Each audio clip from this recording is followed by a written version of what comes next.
எந்த சாதி சங்கமும் கேட்கல. உண்மைதான். 20% இடஒதுக்கீட்டுல 114 ஜாதி இருக்கு.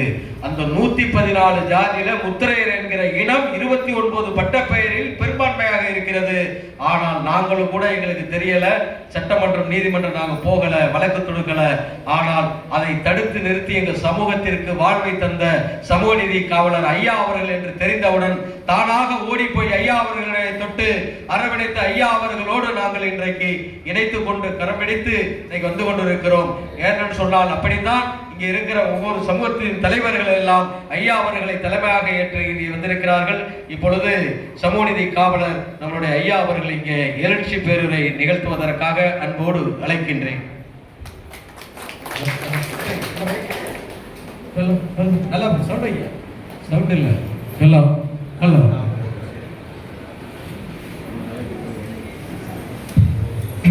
அன்பிற்கும் பாசத்திற்கும் உள்ள எனது அருமை பிற்படுத்தப்பட்ட மற்றும் மிக பிற்படுத்தப்பட்ட சமுதாய குடும்ப உறவுகள், ஏன் நான் மேடையிலிருந்து கீழே வந்தேன்னா, வழக்கமாக நம்ம அமைப்பில் மேடையில் யாரும் போய் உட்கார்றது கிடையாது. எல்லோரும் சமம் என்ற கருத்தை உண்மையாகவே வலியுறுத்தும் வகையில் நம்மளும் அந்த கூட்டத்தில் வேணா முன்னாடி இருக்கிற ரோல் உட்காருவோம். அதே மாதிரி யாருக்கும் சால் போடுறது கிடையாது. ஏன் அப்படின்னா, இங்க தனி மனித துதிவாடங்கிற இடத்துக்கே பேச்சுக்கே இடம் கிடையாது. அடுத்தது பேசுறது கூட பெரும்பாலும் இன்னைக்கு காலகட்டத்தினால் சில பேர் குயிக்கா போறதுனால மாத்திருக்க முடியும். ஆல்பபெட், ஆங்கில ஆல்பபெட்ல தான் ஒருத்தரும் பேசணும். அப்படிதான் நம்மளோட முறை. அதே மாதிரி இந்த சமுதாயம் வாழ்க அந்த சமுதாயம் வாழ்கன்னு பேசக்கூடாது. ஏன் அப்படின்னா, இங்கே சவுந்தரராஜன் இருக்கிறார், ஒரு குழலாளர் மண்மாண்டக்காரர் இருந்து, நாவிதர் இருந்து, சலவையாளர் இருந்து, வெள்ளாள கவுண்டர், முக்குளத்தோர், இந்த மாதிரி சமுதாயங்கள் அல்லது வேளாளர் சமுதாயங்கள் வரை இங்கே இவங்கெல்லாம் உயர்ந்த ஜாதி தாழ்ந்த ஜாதி கிடையாது. ஒரே ஒரு பேர் தான் ஓபிசி. ஓபிசி என்னன்னா அதர் பேக்வர்ட் கிளாஸ். அதாவது இந்த ஓபிசியின் கீழ் தான் இத்தனை சமுதாயங்களும், எஸ்சி எஸ்டி பட்டியலின மக்கள், அடுத்தது மைனாரிட்டிஸ்ங்கிறது இஸ்லாமியர் கிறிஸ்தவர்கள், மைனாரிட்டி கிறிஸ்தவர்கள் இஸ்லாமியர்கள் பட்டியலின மக்கள், எஸ்சி எஸ்டி மலைவாழ் மக்களை தவிர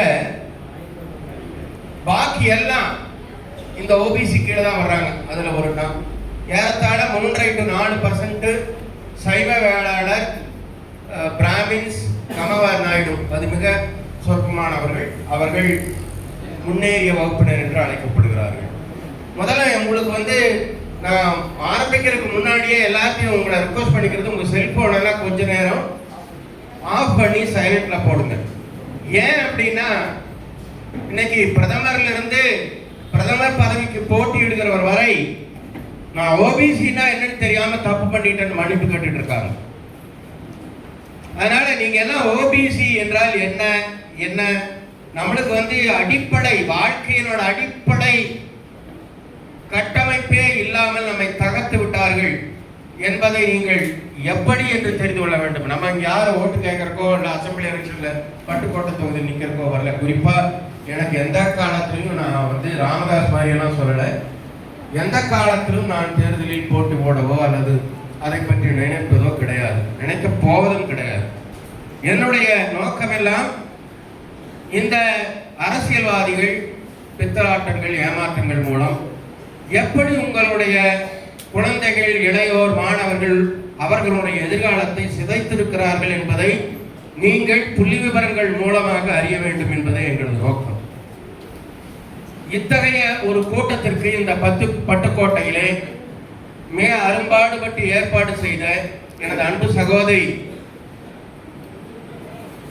பிருந்தா சுரேஷ் அவர்களை இந்த வேலைக்கு ஓகே பரவாயில்ல அப்படின்னு அனுமதித்த, இந்த மாதிரி ஒரு அட்வான்ஸ்டு கம்யூனிட்டி இல்லாத இடத்துல கூட அனுமதித்த அவர்களுடைய அன்பு தாயார் திலகவதி சக்திவேல் அவர்கள்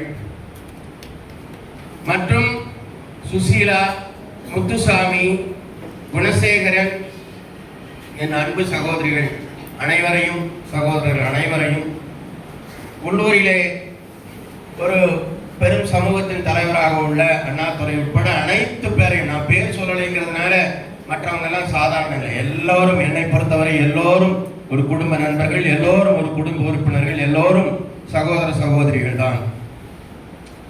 ஆக நோக்கம், இந்த அமைப்பு ஓபிசி என்பது இந்திய அரசியலமைப்பு சட்டம் 1950 உருவாக்கப்பட்ட போது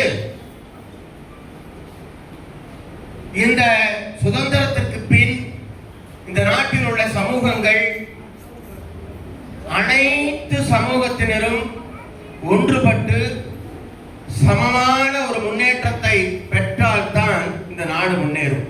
ஒருத்தன் பெரிய கோடீஸ்வரன் அம்பானி அதானி, இன்னொருத்தன் ஒரு சாதாரண ஓட்டு வீட்டில் இருக்கிறான். 10,000 பேர் அப்படி இருக்கிறாங்க. ஒருத்தன் நல்ல பணக்கார முன்னேறி இருக்கான்னா அது நாட்டினுடைய முன்னேற்றம் அல்ல, அது ஒரு பணக்காரனுடைய முன்னேற்றம். ஒரு நாடு ஒருமித்து முன்னேற வேண்டுமே ஆனால் அந்த நாட்டு மக்கள் அனைவரும் கல்வியின் மூலம் சிறந்த கல்வியின் மூலம் அறிவு பெற்றவர்களாக இருக்க வேண்டும். கல்வி ஒன்றே அழியாதது, அது ஒன்றே அனைத்து அறிவையும் கொடுக்கக்கூடியது, உன்னுடைய வாழ்க்கைக்கு நிரந்தரமானது. அதிவீர பாண்டியன் மன்னன் சொன்னான், கற்கை நின்றே பிச்சை புகிடும் கற்கை நின்றே ஒரு மன்னன் சொன்னான். அகர முதல எழுத்தெல்லாம் ஆதிபகவன் முதற்றிய உலகு, கற்றோருக்கு சென்ற இடமெல்லாம் சிறப்பு. எங்கு பார்த்தாலும் கல்விதான் முதன்மையாகப்படுகிறது.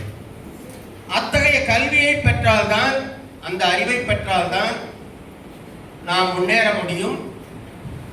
அரசின் பதவிகளில் எல்லா சமுதாயத்தினரும், ஒரு குழலாளரிலிருந்து கள்ளரிலிருந்து வேளாளரிலிருந்து அனைவரும் இருந்தால்தான் அரசின் திட்டங்கள் அனைத்து சமுதாயத்திற்கும் போய் சேரும். இதுதான் இடஒதுக்கீட்டின் தத்துவம். எல்லோரும் கல்வி பெற வேண்டும், அந்த கல்வியின் மூலம் எல்லாருடைய அறிவும் மேம்பட வேண்டும். அப்படிப்பட்ட பெற்ற அறிவினால் அனைவரும் அரசாங்க நிர்வாகத்தில் பங்கு பெற வேண்டும். அரசாங்க நிர்வாகத்தில் பங்கு என்றால் என்ன? ஒரு தாசில்தார் வட்ட ஆட்சியாளர் என்று அறிவிக்கப்படுகிறார். அந்த இதுல ரெண்டு போற அவர் பார்க்கிறாரு. ஒரு போலீஸ் இன்ஸ்பெக்டர் அவரோட ஜூரிஸ்டிக்ஷன்ல போற அவர் பார்க்கிறாரு.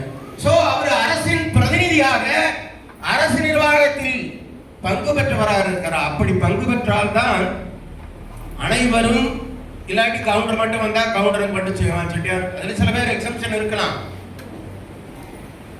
ஆனா எல்லா சமுதாயமும் அரசு நிர்வாகத்தில் பங்கு பெற வேண்டும் என்பதற்காக மிகுந்த நீண்ட விவாதங்களுக்கு பின் கான்ஸ்டிடியூஷனல் அசெம்பிளி டிபேட் என்பார்கள்.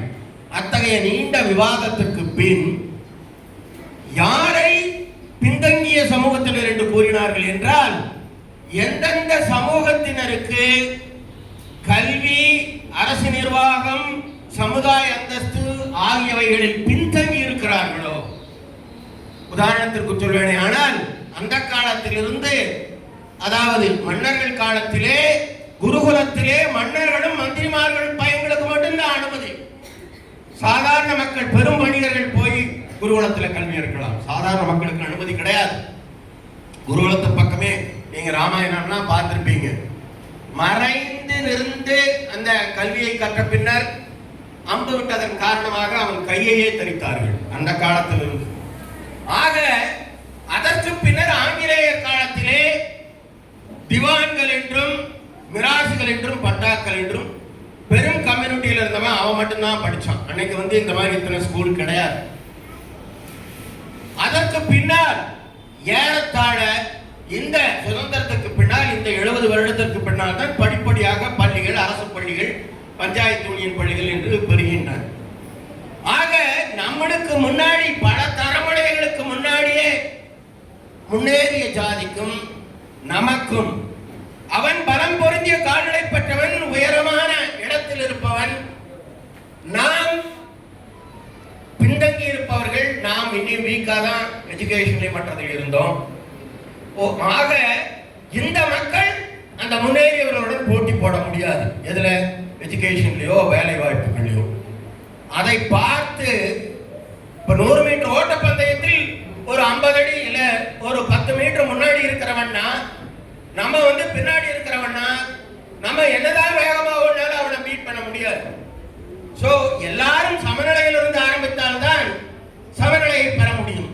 அதனால என்ன சொன்னாங்க கான்ஸ்டிடியூஷன் அசம்பிளியில, இந்த வாய்ப்பு பல தலைமுறைகளாக பல நூற்றாண்டுகளாக மறுக்கப்பட்ட இந்த சமுதாயத்தினர், முன்னேறிய சமூகத்தினர், ஏன்னா அவங்க அப்பா பாரிஸ்டர், நீதிமான், என்ஜினியர், அவன் டாக்டர், அந்த குடும்பத்தில் இருந்த ஒருத்தனுக்கு அவனோட அறிவு, அவன் காலையில் எந்திரிச்சா சயின்டிஸ்ட பத்தி பேசுவான், மெடிசனை பத்தி பேசுவான், ஆனா அரசாங்கத்தை பத்தி பேசுவான்.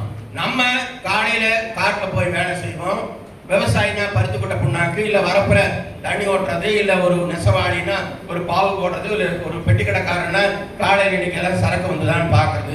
இதுதான் நமக்கு தெரியும். அதைத்தான் சொல்லுவேன், கம்பெனி வீட்டு கட்டுத்தரையும் கவிவாடும். ஐயர் வீட்டுல எவனுக்கு வேலைக்காரன் கூட எல்லாம் வாயு தாட் போட்டு தஞ்சா வருமா. நம்மளுக்கு அது என்னடா என்ன இங்கிலீஷ் பேசுறானா என்னன்னு கூட தெரியாது. அது கொஞ்சம் கொஞ்சமா தெரிய ஆரம்பிச்ச பின்னாடி நம்ம அவங்க கூட போட்டி போட முடியாது என்பதற்காக அரசியலமைப்பு சாசனத்தில் ஒரு வாக்குறுதியை தந்தார்கள். என்னன்னு, உங்களுக்கு கல்வி அட்மிஷன்ல படிக்கும் போது கல்வி உதவித்தொகை, சமுதாய அந்தஸ்து ஆகியவற்றை அளிக்க வேண்டியது அரசாங்கத்தின் கடமை. கான்ஸ்டிடியூஷன் தான் என்ன, அரசியலமைப்பு சட்டம். அரசியலமைப்பு சட்டம் தான் அத்தனை சட்டங்களுக்கும் தாயானது, தந்தையானது, மேலானது. அதுல பிரிவுகள் 15, 16, 340 இப்படி பல பிரிவுகளின் கீழ் இப்படி படங்கி பணக்காரனா இருக்கலாம், இன்னைக்கு வெள்ள வேட்சி கடி பெரிய மனுஷனா தெரியலாம், ஒரு தாசில்தார் வந்தவன் கடை கூட்டிட்டு போயிடலாம், ஒரு ரெவென்யூ இன்ஸ்பெக்டர் பட்டாவை மாத்தினானே நீ 10 தலைமுறைக்கு ஓடி தெரியணும் கோட்டை. ஒரு இன்ஸ்பெக்டர் ஒரு FIR white paper black paper ஆனா 10 நாள் வீட்டுல இருக்க முடியாது. இதுதான் அரசின் நிர்வாகம் என்பது. அப்படிப்பட்ட நிலைகளில் நீங்கள் அமர வேண்டும். அப்படி நமது மக்கள் இல்லை. ஏனென்றால் அகில இந்தியாவில் 1942 ஷெட்யூல் காஸ்ட் ஷெட்யூல் ட்ரைப் பட்டியலின மக்களுக்கு இடஒதுக்கீடு தரப்பட்டது. 1942 அம்பேத்கருடைய வேண்டுகோள் படி பிரிட்டிஷ் அரசாங்கத்தால். அது 1950 உறுதியாக்கப்பட்டது மீண்டும். ஆனால் 1950 அரசாங்க அரசியலமைப்பு சட்டம் நமக்கு வாக்குறுதியை தந்தும், அடிப்படை உரிமைகள் ஆங்கிலத்தில் சொன்னால் ஃபண்டமெண்டல் ரைட்ஸ் ஆக உறுதியை தந்தும் 1992 வரை 42 ஆண்டுகள் இந்த ஓபிசி மக்களுக்கு வேளாளர் முதல் முத்தரையரிலிருந்து, யாதவர்களிலிருந்து, செட்டியார்களிலிருந்து, இங்கே உட்கார்ந்திருக்கும் இவர்கள் தலைவர்கள் என்றால் சொல்ல மாட்டேன், சமுதாயத்தின் பிரதிநிதிகள், இத்தனை சமூகத்தை சேர்ந்தவர்களுக்கும் 42 வருஷம் கொடுக்கல. 42 வருஷம் ஐயருக்கு கிடைச்சது, அட்வான்ஸ்ட் கம்யூனிட்டிக்கு கிடைச்சது, பட்டியலின மக்களுக்கு கிடைச்சது, நமக்கு கொடுக்கல. பட்டியலின மக்களுக்கு அவர்களை சகோதரர்கள் என்றுதான் சொல்லுவேன், நான் அவர்களை தவறாக சொல்லவில்லை. பட்டியலின மக்களுக்கும் மலைவாழ் மக்களுக்கும் அவர்களது உரிமையை பெறுவதற்காக 130 எம்பிக்களை தனித்தொகுதிகளில் தந்தார்கள். 77 + 44 130. யாருக்கு தெரியும்? இன்னைக்கு எல்லாம் பெரிய மனுஷன் சொல்லிட்டு எல்லாம் உட்கார்ந்துட்டு இருக்கீங்க, நான் புடுங்கி, நான் அந்த ஜாதி இந்த ஜாதி. 130 எம்பிக்கள், 22.5% இடஒதுக்கீடு. ஆனால் இத்தனை சமுதாயத்திற்கும் 42 வருடங்கள் அவை மறுக்கப்பட்டன. யார் கேட்டார்? கேட்கல. மாநில அரசை பொறுத்தவரை எம்.ஜி. ராமச்சந்திரன் அவர்கள் 50% இடஒதுக்கீடை இந்த பிற்படுத்தப்பட்ட, மிக பிற்படுத்தப்பட்ட மக்களுக்கு கொடுத்தார். ஒரு பொய்யான, ஒரு உளுத்து போன பொய்யான, புறம்பான அம்பாசங்கர் கமிஷன் என்ற ஒரு கமிஷனை அறிக்கையை வாங்கி இதை இரண்டாக உடைத்து 1989 ஒரு தலைவர் வன்னிய சமூகத்தினர் 15% பெறும் படி அவர்களுக்கு 20% எம்பிசி என்று கொடுத்தார். இந்த எம்பிசி மக்களில் அவர்கள் ஒரு ரொட்டேஷன், நான் சர்வீஸ் கமிஷன் மெம்பராக இருந்தவன் என்ற முறையில் சொல்கிறேன், ஏறத்தாழ எனது காலத்தில் 1,25,000 போஸ்டிங்ஸ் இஷ்யூ பண்ணியிருக்கேன். அதில் பார்த்தீங்கன்னா 15% அவங்களுக்கு கிடைக்கிற மாதிரி அதை ரொட்டேட் பண்ணியிருக்காங்க. மற்ற அத்தனை ஏறத்தாழ 105 சமூகத்துல 104 சமூகத்தினருக்கும் சேர்த்து 4%.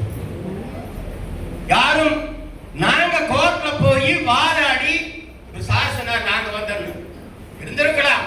ஆனால் அத்தனை தகவல்களையும் திரட்டி கோர்ட்டில் வாதாடி அந்த அம்பாசங்கர் கமிஷன் என்பது அன்ரிலையபிள் டேட்டா என்று டிக்ளேர் செய்ய வைத்தோம். ஆக அப்படிப்பட்ட நம்பகத்தன்மையற்ற புரட்டான அறிக்கையின் கீழ் 40 வருடம் இந்த வன்னியர்கள் அவர்கள் அதில் சலுகை பெற்றார்கள். அத்தனை வன்னியர்களையும் நான் தவறாக சொல்லவில்லை. ராமதாஸ் அவரது குடும்பத்தினர் பலன் பெறுவதற்காக இன்னும் வன்னிய சமூகத்தினர் அரியலூர், பெரம்பலூர், தர்மபுரி போன்ற இடத்தில் ஏழ்மையில் வாழ்கிறார்கள், இல்லை என்று கூறவில்லை. ஆனால் அவர்களுக்கு ஒரு வலிமை இருந்தது, கூட்டம் சேர்ந்தது, பஸ்ஸை அடித்தார்கள், பாலத்தை தகர்த்தினார்கள். அவர்களுக்கு இன்று ஒரு பெரிய மிகப்பெரிய 15% கவர்மெண்ட்ல அவங்களுக்கு ஜாப்ஸ், அட்மிஷன்ஸ் எல்லாம் வாங்கினாங்க. யாரும் கேட்கல. நம்ம குழந்தைகளுக்கு கிடைக்க வேண்டியங்க. இப்ப நான் வரும்போது ஒரு இடத்துல மாலை போட்டாங்க. அந்த பொண்ணை கேட்டாமா உனக்கெல்லாம் ஸ்காலர்ஷிப் கிடைச்சாரு. ஐயா கிடைக்கல. 5 மாசத்துல ஒரு 5 மாசமா புதுமை பெண்ணுன்னு ஒரு 1000 கொடுத்தாங்க, இப்ப அதையும் கொடுக்கலங்கிறாங்க. இதுதான் அரசாங்கங்களின் யோகிதை. 10 டிவி சேனல் வச்சிருக்கிறான், எல்லா பேப்பரையும் கண்ட்ரோல் பண்றான், எல்லாம் அதை கொடுத்தா இதை கொடுத்தோம்பா. ஒரு வருஷம் இவனுக்கு வரும், அப்புறம் டெலீட் பண்ணிடுவான். நீங்க இங்க இருக்கிற யாராச்சும் ஒருத்தர் எந்திரிச்சு சொல்லுங்க, ஏன் குழந்தைக்கு இந்த 3 வருஷமா நான் ஒத்துக்கிறேன், இந்த டிகிரியில சேர்ந்தாங்க, இந்த 3 வருஷமா 4300 ரூபாய் டெய்லி ஸ்காலர், டே ஸ்காலர் கொடுக்கணும், 4300 ரூபாய் கொடுத்துருக்காங்களா? யாராச்சும் ஒருத்தர் சொல்லுங்க. ஏன்னா நீங்க படிக்கிற குழந்தைகள் வந்திருக்கீங்க. அப்போ அதே சமயம் பட்டியலின மக்களுக்கு ஃபீஸ் கட்ட வேண்டியதில்லை. இன்ஜினியரிங் படிக்கும் மாணவர்களுக்கு 200 நாளுக்கு 65,000 ரூபாய் ஸ்காலர்ஷிப் வழங்கப்படுகிறது. அப்ளிகேஷன் போட்டாலும் ஸ்காலர்ஷிப். நான் என்ன சொல்றேன், நீங்க உங்களை நான் குறைய சொல்லல. 42 இடஒதுக்கீடு பெற்ற ஒரு சமூகம், 42 வருடங்களாக மறுக்கப்பட்ட ஒரு சமுதாயம், இன்று வரை கல்வி உதவித்தொகையே கிடைக்காத ஒரு சமுதாயம், எல்லாரும் போய் பல்வேறு பிரைவேட் காலேஜ்ல ஒன்னா கேபிடேஷன் கொடுத்து சேருவீங்க, அதாவது நன்கொடை, அல்லது ஃபீஸ் அவன் வந்து கண்ணா பின்னால் ஃபீஸ் கட்டி சேருவீங்க. அதே இது நம்ம சமநிலையில் வைக்கப்பட்ட பட்டியலின மக்களுக்கும் மைனாரிட்டிகளுக்கும் ஃபீஸ் கிடையாதவங்களுக்கு அப்ளிகேஷன் போட்டா உடனே அட்மிஷன் வாங்கட்டும். ஆனால் அந்த சமநிலையிலேயே அரசியலமைப்பு சட்டத்தால் கொடுக்கப்பட்ட வாக்குறுதியின்படி நமக்கு கொடுக்கப்பட்ட அந்த உரிமைகள் கிடைத்ததா? இல்லை, இல்லவே இல்லை. இதுவரை உங்களிடம் வந்து பேசிய அரசியல்வாதிகள் யாராவது இந்த ஊரில் எத்தனை குழந்தைகள் படிக்கிறார்கள், அவர்களுக்கு ஓபிசி சலுகையின் கீழ் எத்தனை குழந்தைகளுக்கு அட்மிஷன் கொடுத்திருக்கிறார்கள், எத்தனை குழந்தைகளுக்கு கல்வி உதவி தொகை கிடைக்கிறது, எத்தனை குழந்தைகளுக்கு வட்டி இல்லாத, கேரண்டி இல்லாத கல்வி கடன் கொடுத்திருக்கிறார்கள் என்று யாவனாவது ஒரு எம்எல்ஏ எம்பி கேட்டிருப்பானா? நாங்கள் சொல்வது உங்களுடைய வாழ்க்கையின் அடிப்படை. இந்த குழந்தைகள் இன்று அவர்களுக்கு உரிய உரிமை. இவன் கொடுக்கிற பிச்சை கிடையாது. எந்த கான்ஸ்டிடியூஷன் அமைப்பின் மேல் இவன் பதவியேற்கிறான்? இந்திய அரசியலமைப்பு சட்டத்தின்பால் மாறா பற்றுக்கொண்டும் அதற்கு உண்மை உள்ளவனாக இருப்பேன் என்ற சத்திய பிரமாணம் செய்த இந்த அயோக்கியர்கள் அந்த சத்தியத்தை மீறி நமக்கு கொடுக்க வேண்டிய அடிப்படை உரிமைகளை மறுத்திருக்கிறார்கள். என்ன 75 வருஷமா நான் ஜாதிய தலைவன், நீ ஜாதிய தலைவன், என்ன உரிமையை வாங்கி கொடுத்தீங்க? தவறாக நினைக்க வேண்டாம். நீங்கள் நினைத்து பாருங்கள். 2020 டாக்டர் அன்புமணி ராமதாசும் மற்றவர்களும் மீண்டும் வன்னியர்களுக்கு 20% இடஒதுக்கீடு வேண்டும் என்று கூக்குரலிட்ட போது சர்வீஸ் கமிஷனில் எப்படி போஸ்டிங் போகுது, இந்த ஓபிசிக்கள் எப்படி புறந்தள்ளப்படுகிறார்கள் என்பதை அறிந்தவன் என்ற முறையில் நான் என்னடா இவன் 15% ஏற்கனவே வாங்கிட்டு இருக்கிறான், மறுபடியும் 20% வாங்குறான், ஒரு 7% கூட வாங்கின ஜாதியே கிடையாது இந்த ஓபிசியில். 26 ஜாதியில ஒரே ஒருத்தன் கூட கவர்மெண்ட் சர்வெண்ட் இன்னைக்கு கிடையாது. பல ஜாதிகள் இருக்கின்றன, லிஸ்ட் கோர்ட்ல கொடுத்துருக்கோம். இப்படி இருக்கும்போது மீண்டும் 15 to 16% ஏன்னா ரைட் இன்ஃபர்மேஷன் ஆக்ட்ல வாங்கி வச்சிருக்கோம். அப்படி இருக்கிற ஆள் மறுபடியும் கேட்கிறான், இந்த ஓபிசியில் இருக்கிற பாக்கி இருக்கிற 254 ஜாதி வாய் மூடிட்டு இருக்கானே அப்படின்ட்டு நான் கொங்குவேடால ஈஸ்வரன் என்ஆர் தரபால நாடார் அதுக்கப்புறம் தேவநாதன் யாதவர் என்று எல்லாரையும் கூப்பிட்டு போன்ல பேசி, ஏன்னா என் குடும்பம் ஒரு மரியாதையான குடும்பம். நான் விவசாயத்திலிருந்து வந்தவன் என்றாலும் பிஎஸ்சி படித்து அதன் பின் எம்பிஏ படித்து அதன் பின் எல்எல்பி படித்து அதன் பின் இந்தியாவின் தலை சிறந்த university number 1 in India national law university பெங்களூரில் அங்கும் எம்பிஎல் படித்து அதற்கு பின்னால் இந்தியாவின் தலை சிறந்த அடுத்த யூனிவர்சிட்டியான நால்சர் ஹைதராபாத்தில் படித்து பல்வேறு பட்டங்களை பெற்று நான் ஒரு அடிஷனல் சீஃப் செக்ரட்டரி ரேங்கில் அமர்ந்து அனைத்து வசதிகளும் பெற்ற பின்னர் நான் சார்ந்த எனது சமுதாயம் மட்டுமல்ல அனைத்து ஓபிசி மக்களும் அவர்களுக்கு கூட்டம் இல்லை என்பதற்காக, அவர்களுக்கு உரியான தலைவர் இல்லை என்பதற்காக இந்த மக்களின் குழந்தைகளுக்கு, இளைஞருக்கு, மாணவருக்கு கிடைக்க வேண்டிய உரிமைகள் மறுக்கப்படுவதை பார்த்து கொதித்தெழுந்து ஒரு 5 பேரை கூப்பிட்டேன். அப்பா இப்படி எல்லாம் இருக்குது, நான் சொன்னா எவனும் கேட்க மாட்டேங்கிறான் அப்படின்னா ஈஸ்வரன் சொன்னாரு, தேவநாதன் சொன்னாரு, ஆனா ஒண்ணு நீங்க ஒண்ணு நான் பாத்துக்கிறேன்.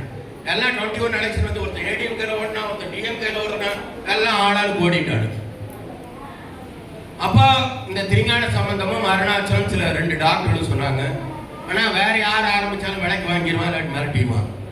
அதனால நீங்களே இதுக்கு ஏதாச்சும் ஒரு முன்னெடுப்பு பண்ணுங்கன்னாங்க. ஒரு பேப்பரில் ஒரு அறிக்கை கொடுத்தோம்.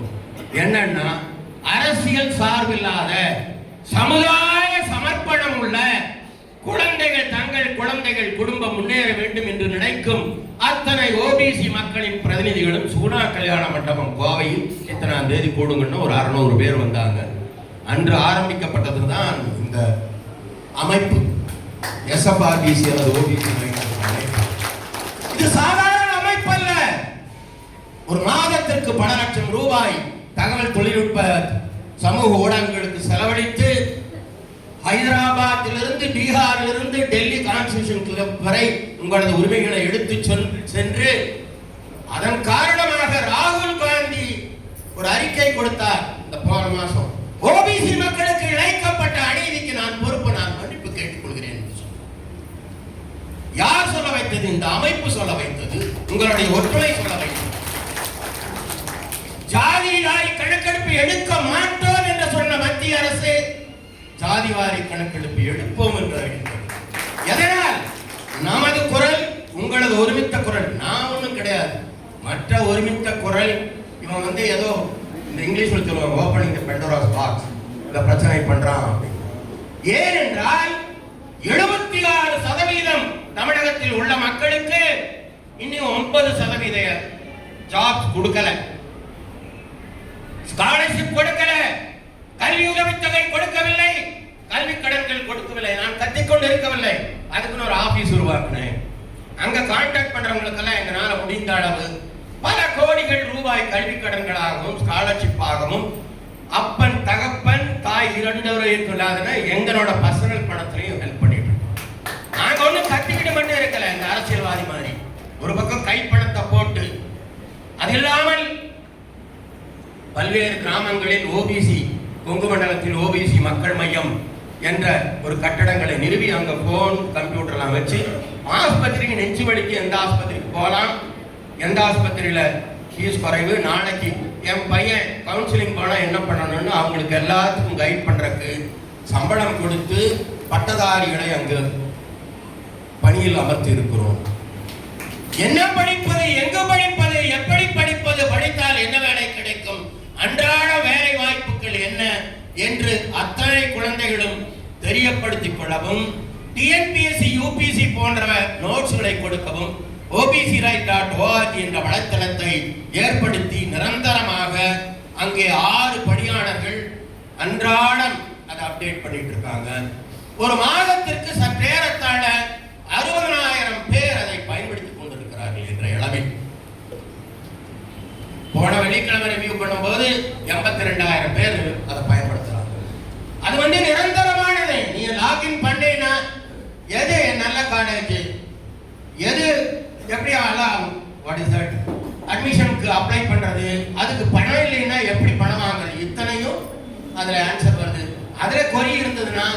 அதே நம்பர் கொடுத்துருக்குறோம். அவங்களை கேட்டீங்கன்னா ஒரு 4 பெண்கள் ஒரு கால் சென்டர் மாதிரி அவங்க உங்களுக்கு கைட் பண்ணுவாங்க. ஆக நாம் கத்திக்கொண்டு இருக்கவில்லை, களத்தில் சென்று போராடினோம். உச்ச நீதிமன்றத்தில் வன்னியர் என்ற ஒரே சமுதாயத்தின் கீழ் தமிழ்நாடு பிற்படுத்தப்பட்டோர் ஆணை 32 வருடம் ஒப்படைக்கப்பட்டிருந்தது. அவர்களது நன்மைகளை மட்டும் பார்த்துக் கொண்டிருந்ததால் அதை மாற்றி இதே தஞ்சை மாவட்டத்தைச் சேர்ந்த பாரதிதாசன் என்ற நீதியரசரை நியமிக்க நாம் காரணமானோம். அது மட்டுமல்ல, எஸ்சி எஸ்டிக்கு ஒரு பிரச்சனைன்னா எஸ்சி கமிஷன் இருந்து வர்றாங்க. நம்மளுக்கு NCPC national commission for backward class இருக்குது, அது செயல்படாமல் இருந்தது. அதற்கு ஒரு தலைவரை சுப்ரீம் கோர்ட்ல கேஸ் போட்டு ஒரு தலைவரை நியமிக்க வைத்தோம். இப்படி பல என்னுடைய கனவெல்லாம்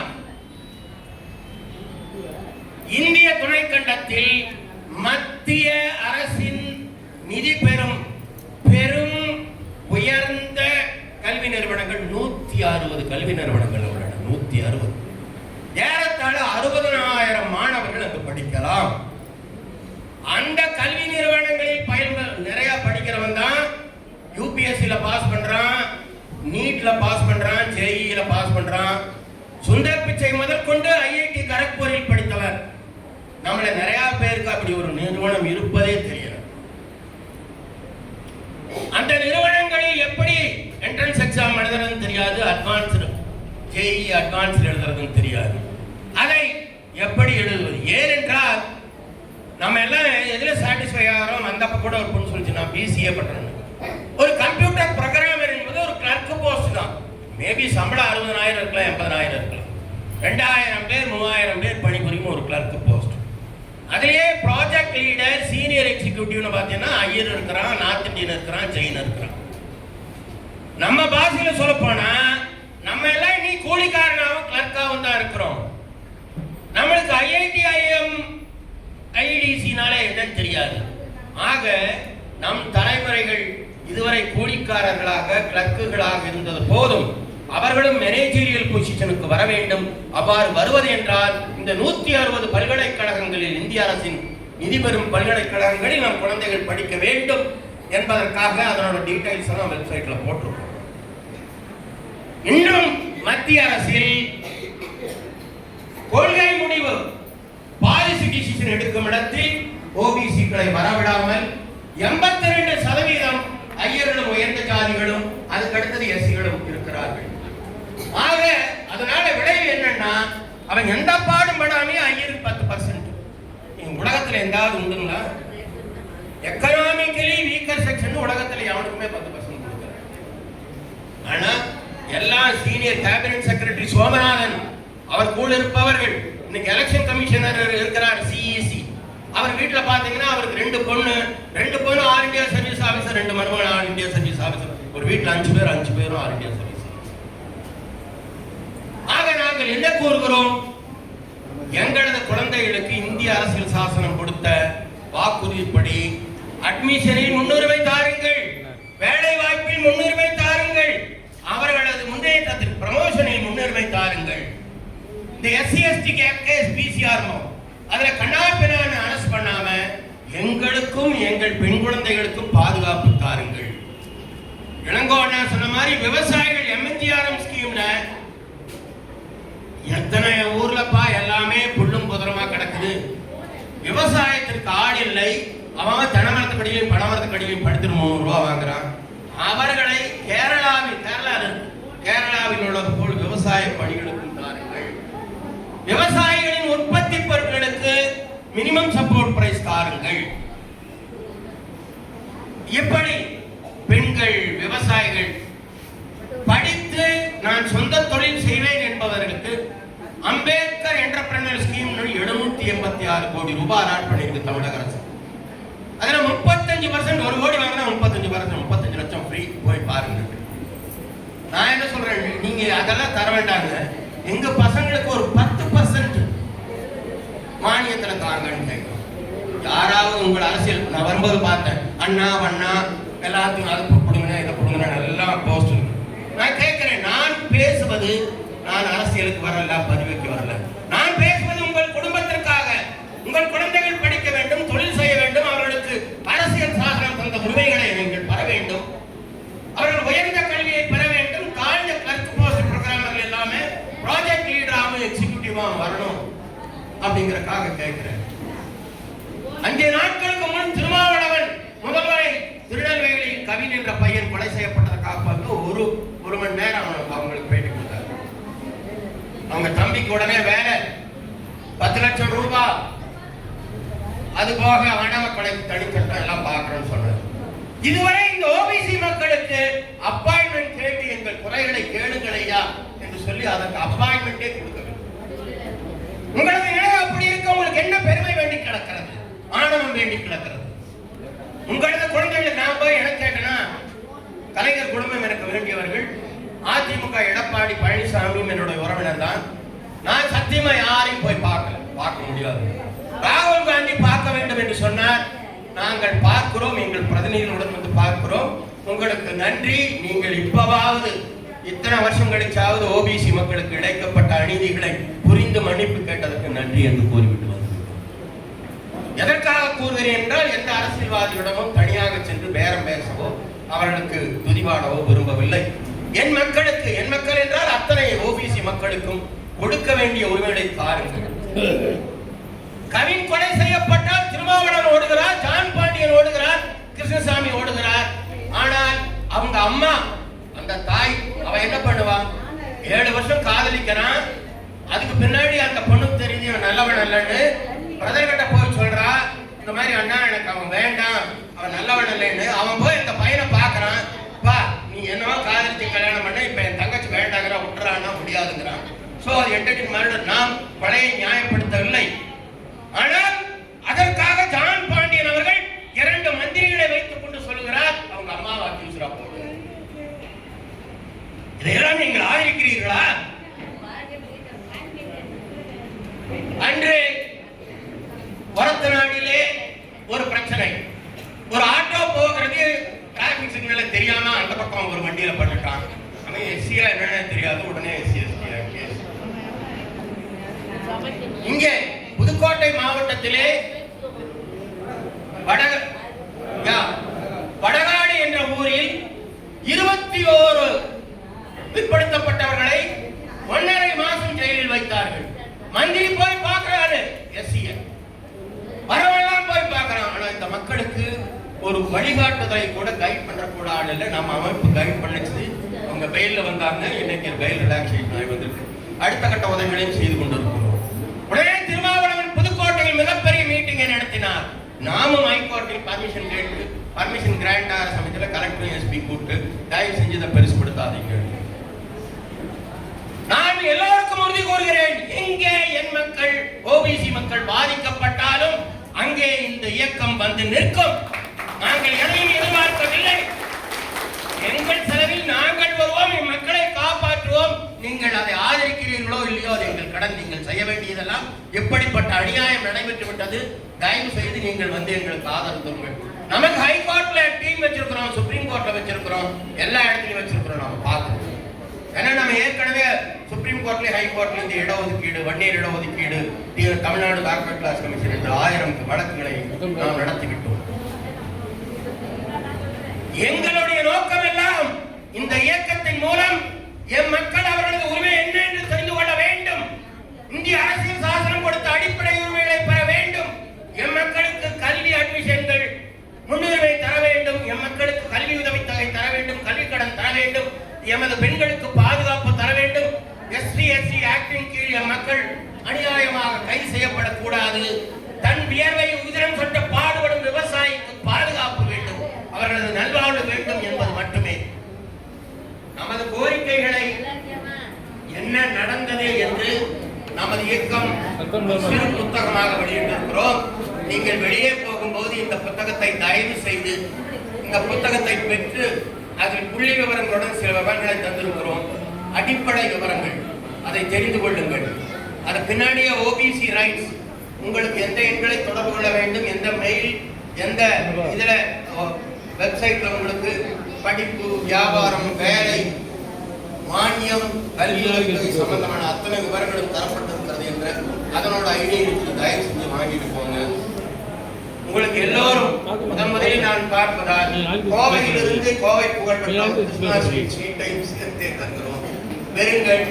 இனியாவது வாழ்வு இனிப்பாக இருக்கட்டும். கஷ்டப்படுவது நாங்களாக இருந்தாலும் எம் மக்கள் வாழட்டும். இந்த எதிர்கால குழந்தைகளும் பெற்றோர்களும் இந்த மாதங்களும் இந்த பெண்களும் அவர்கள் ஒரு பாதுகாப்பான மகிழ்ச்சியான அமைதியான வாழ்க்கை. தன் குழந்தை கலெக்டரானார், தன் குழந்தை ஐஐடியில் படித்தான், தன் குழந்தை இன்றைக்கு ஒரு சிஇஓ இருக்கிறான் என்று பெருமை பெறட்டும். வாழ்க ஓபிசி ஒற்றுமை, வளர நமது ஒற்றுமை கூறி